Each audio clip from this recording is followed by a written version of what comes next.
நீங்க எப்போ திருவண்ணாமலைக்கு போய் அண்ணாமலையார வணங்கணும்னு நினைச்சு கிளம்பிட்டீங்களோ அப்பவே அவரு நம்ம பிள்ளை நம்மளை பார்க்கறதுக்கு வந்துகிட்டு இருக்கான், நாம அவனுக்கு முன்னாடி போய் நல்லது பண்ணுவோம்னு திருவண்ணாமலையில இருந்தே கிளம்பிடுறாராம்.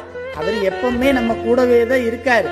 இருந்தாலும் நாம எப்போ மனம் உருகி அவரை வழிபாடு பண்றோமோ அப்பதான் அவர் நமக்காக செய்யக்கூடிய கருணை நமக்கு புரியுது.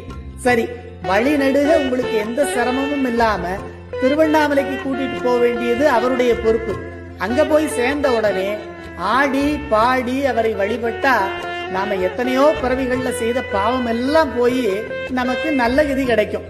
இதுல பாடும்போது தன்வசம் இழத்தல்ங்கிற நான் என்னும் அகப்பற்று விடுதலையும், ஆடும்போது எனது என்னும் புறப்பற்று விடுதலையும் நாம உணர்ந்து அதை கடைபிடித்து வழிபட வேண்டியது ரொம்ப முக்கியம்.